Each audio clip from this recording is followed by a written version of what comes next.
Hey, Viking fans, let's talk about our Minnesota Vikings defense in three, two, one.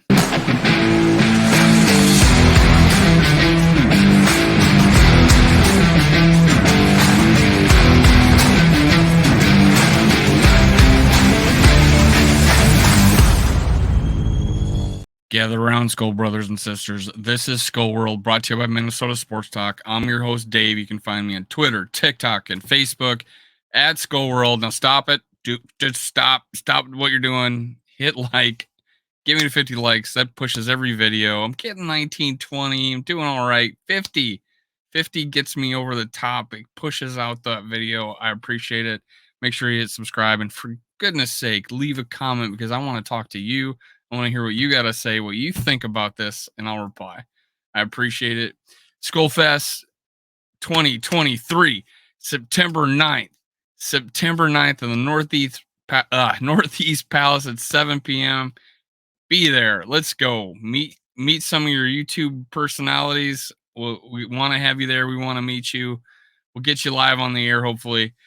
Skull. Let's go. Let's skull. All right. So Vikings defense. I always like go Sports Illustrated, man. Just they do a good job covering training camp. They're there. They do a report every day. I got one from Albert Breer. It was after the day 2, and I saw it and I was like, hey, this is promising. We were worried about our defense. 31st ranked defense. Holy crap. What I mean, name a team and win a championship. 31st ranked defense. All right. You don't hear it. Now our offense, we feel like year 2, holy crap, this is going to be a fine old machine. We know the plays. We're not learning. I think I forget who was quoted saying this. This year we're not learning the plays. We know the plays. Let's go. That's year 2 of offense.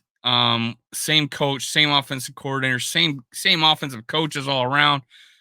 Same offensive line, 5 guys playing the same position, continuity. Let's hopefully that works out.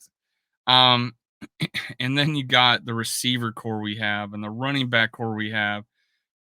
It is the secret of the NFL how special these two rooms are. These two player rooms are. It's a great group. We had Alexander Madison's dad on. Make sure you go check that out. It was the video before this.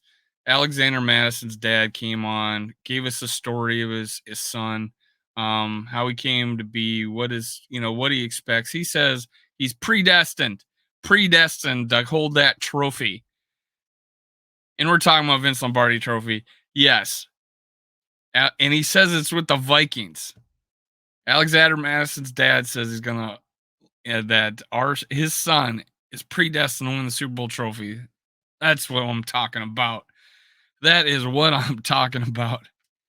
That is awesome. Good to have him on. I'm gonna get to meet him Skullfest September 9th. Now let's talk about this article by Albert Breer. Vikings training camp. Brian Flores defense has secondary ascending. All right. And he goes, plus linebackers filling leadership roles, the versatile wideouts around Justin Jefferson and more.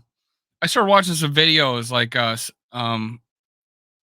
they drive around in the golf cart in Asamoah. I've been saying Asamoah this whole time, but coming from the mouth of the player himself, it's Asamoah. Outgoing personality. He has leadership qualities, guys. He's demanding the rate. He's demanding the radio be changed or the music be changed. This isn't getting us ready. So he is a spirit, man. I'm liking him. I'm really liking him. I think he's gonna do wonders back there. You go on Vikings.com and watch these videos, man, of the players and find out their personalities. It's great. It's honestly really great. Let's see. So let's get into it. Albert Breer, another scorcher, second consecutive triple digit temperature day. Here come the takeaways from Vikings camp. How good imagine playing 100-degree heat. I never did it. Never had I've had some hot days in high school practice, but never 100 degrees. Holy crap. Because we didn't play this early. I think maybe the last 2 weeks of August we started practicing, but yeah, this is insane. How good Minnesota's secondary winds up remains to be seen, but it will certainly be more flexible than it was a year ago. The Vikings really emphasized position flexibility with new coordinator Brian Flores coming in as soon as through the offseason, how players such as Byron Murphy, a corner capable of playing inside and outside, and we've seen that already. He's moved from inside. They talked about him day one playing in uh, in the slot, and then he moved to the outside. That is great. That is so great to know that we got a guy that can come in, and then some of the younger guys can come play their natural position if they're not prepared to play inside. It is a unique quality to be able to play because they can go either way, right? They could go inside, they could go outside if they're in the slot. If they're on the outside, boundary, sometimes the only route they can do is a comeback or or a post. It's just or drag or 10 yard in. Is just everything is available to them on the inside.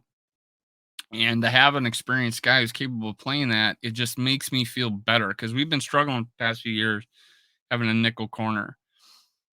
So if he's our number one but can move inside, I don't care.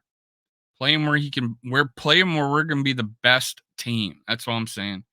And Josh Metellus says safety, you can come down and play linebacker. That's what I'm talking about. Flexibility. Josh Metellus is making waves, man. I did a video on our safeties last year, and I liked all of them. I said it was our deepest position group. And that was saying something. I felt it was our deepest position group. Receiver was there too. Receiver was there too, and then running back. Those were our three, I guess. But man, Josh Metellus, I don't care. Lewis Cine, you can wait your turn. Um, if it doesn't happen, but go look at the pictures and videos with Lewis Cine in it. He is a solid looking athlete. He looks like a beast. He's gonna be a good Vikings player, man. He is such an athlete. I can't wait to see him play the field. But hey, if Metellus can come down and play linebacker on third down, yes, I'll take it because he can hit. He can hit. He can tackle. He did that at Michigan. When I did the video, I was looking at tape of Michigan, and he was an aggressive player. He's a great special teamer. Nothing I don't like about Metellus really. Um, who knows? Maybe he doesn't. I think he covers just fine, but maybe that's his flaw. I don't know, but I haven't seen a whole lot of him yet, but I thought he should have been starting over Cameron Bynum. But hey, I'm hearing Cameron Bynum is covering great distances. Like he's breaking on balls from nowhere. Um, this is what I'm hearing from just reading different articles, and listening to different podcasts that Cameron Bynum's is playing well too. So we have a good problem at safety. We got plenty of them. That's the deal. We got plenty of them. Don't be down on these safeties. And I'm not down on these cornerbacks either. They're just young. We just don't know what they got. I'm excited about it. I'm excited about it. Florida's defense at its best is similar in the philosophy to Kevin O'Connell's offense, and its basis is an illusion of complexity. That's what I'm talking about. I'm talking about no more Ed Donatel. Just, I mean, every play. It was like the Leonardo DiCaprio meme where he goes, oh, look at that. The quarterback could see what was happening. We could see what was happening. It was just run 10-yard ends, 5-yard crosses, and then wide ass open all the time, not even a chance. Just throw it to him. They're playing 7 yards off the ball, man. Just do a slant, easy open, no problem. That's all they had to do against us, man. It was insanely bad. The illusion of complexity. I love that term.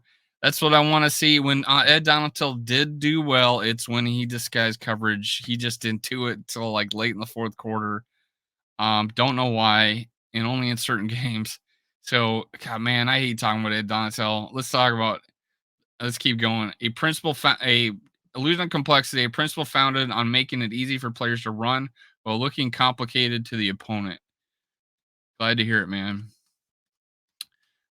Second point they made, the play of linebackers Jordan Hicks and Brian Asamoah has been rock solid through the spring and early in camp, and that's important because the Flores defense certainly needs its traffic controllers out there.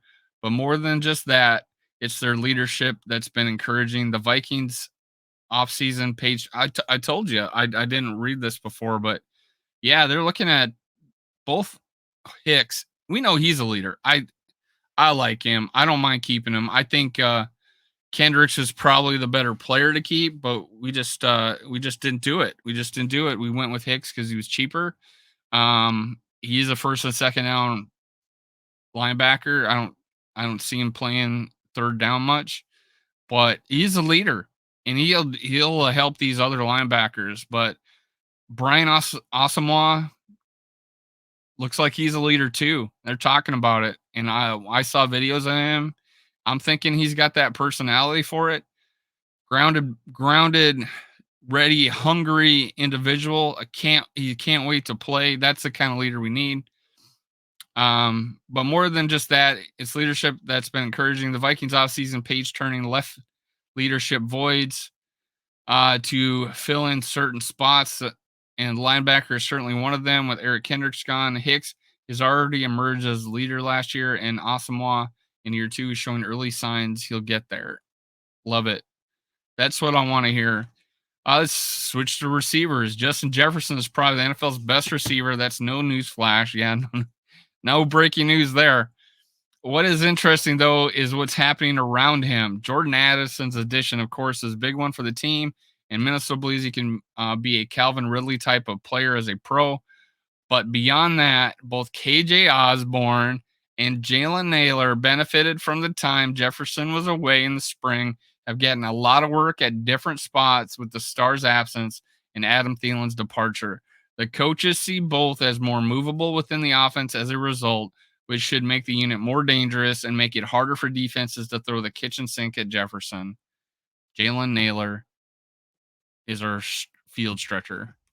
100%. He is our field stretcher. Jordan Addison, too. I think he's capable of that, too.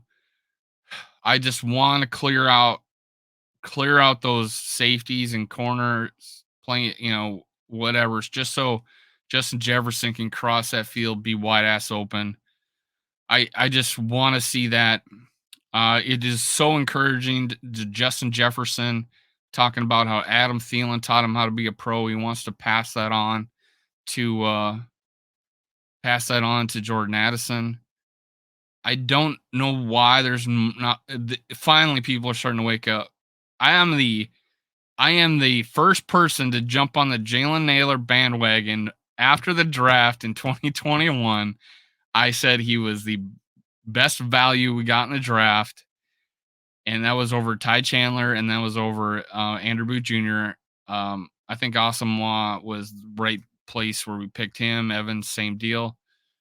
But Naylor, to me, looked like that guy could be a number 2 receiver for somebody. He just looked like it to me. I didn't think he was going to be the number 1 guy, but I thought he's a long-time starter in this league. I just thought he brought the whole package. I wish he was taller, but he goes up and gets the ball. He runs great routes. He's fast. He's a step above KJ Osborne to me. KJ Osborne will not be a Viking probably after this year. I like him if we can afford to keep him but receivers are going so expensive. Can we keep a guy that I feel is our number 3 receiver at 14 million, 12, 14, whatever it's going to be next year? I think it behooves us to get Naylor on the field as much as possible to give him experience so he can be one of the 3 guys next year.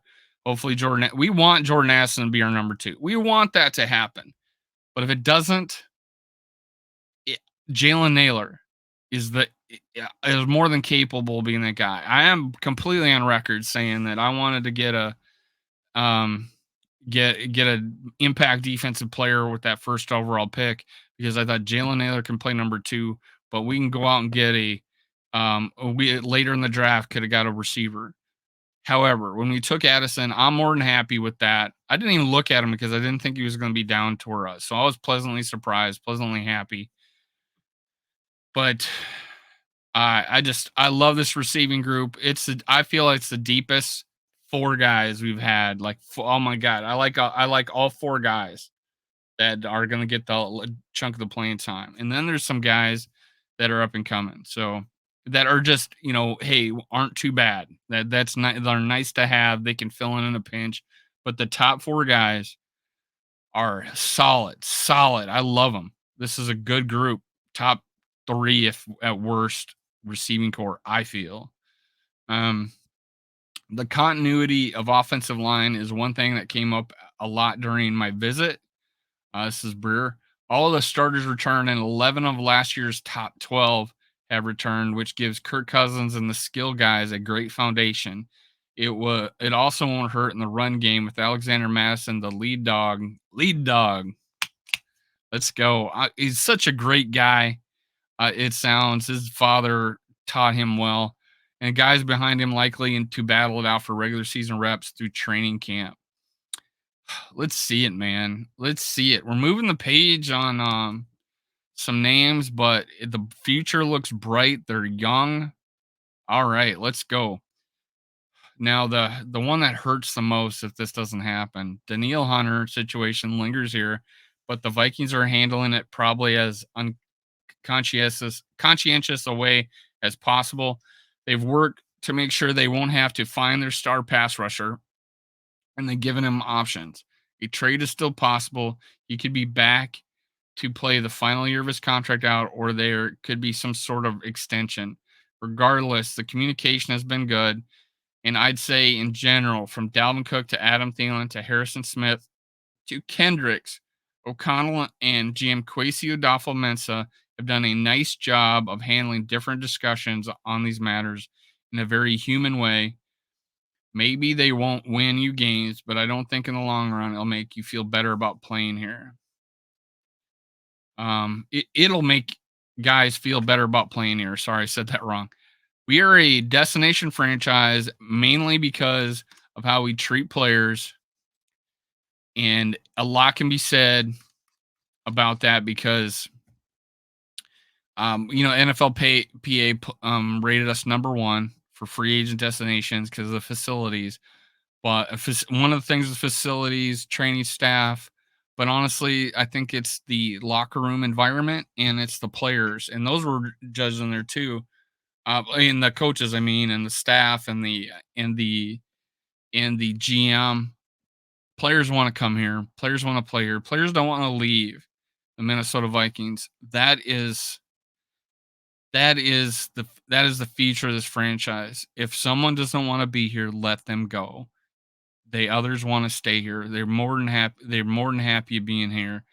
Let's bring more people in here that feel the same way. Harrison Smith took less money. Alexander Madison could have went somewhere else, decided to come back, not even knowing we were going to lose Dalvin Cook yet. So that says a lot that you would willing to risk, you know, being the number 2 guy again, getting like 100 carries for the season, not even, and then there goes your career. That you're destined to be number 2 running back. But he bet that, hey, I'm going to stay here. I'm going to get my opportunity. And his father brought that up. Alexander Madison's dad brought that up, said that he was number 2 in high school and he won that job. And he was number 2 in college and he won that job. And he was number 2 with Minnesota Vikings. Now he's number 1. I picked him to be 1,000-yard rusher this year. If he stays healthy, I have no doubt we're going to have 1,000-yard rusher. I just feel like Alexander Madison can do it all. And you know what? Talking to his dad, I found out he's not like he ran a 4.67. His dad told me he was injured during that but he ended up running a 4.53, which makes me feel better because that's what our new running back ran out of UAB, McBride. He ran a 4.5, so 4.53 is not so far off. So that's right in line with other running backs in the league. So I don't feel he doesn't look slow. He doesn't look slow, and he catches the ball well. He's a championship hurdler in California. Go to Boise, go look him up. Boise State, he's hurdling everybody. He did it against the Lions apparently his rookie year. His dad told me. I think I remember that. I remember a play and made like top 100 NFL plays or something like that year. So it's exciting, man. I like the new blood, the new guys. The just feel good about it. Just feel good about it. We got a new running back. We got a new number. We're gonna have a new number two receiver. We got flexibility there. We got a deep receiving core. Something haven't felt that great about over the year. Over a couple of years now. Adam Thielen. Outside of Adam Thielen, after that, it was like, who do we got? KJ Osborne stepped up, but is he that good? But now when you throw in Naylor and in Jordan Addison, I'm feeling better about it. But this story mainly about the defense, guys. Defense. It's great to hear that these cornerbacks and these safeties are coming together. We got the new cornerback. I forget Williams. I think it's Williams. 6'2", big guy, starting out at cornerback. I think I got his name right, but one of our new guys. I'm liking it. Skull Vikings. Make sure you come to Skull Fest September 9th, Northeast Palace. Make sure you hit like. I need that. Give me the 50 likes. Cue the music.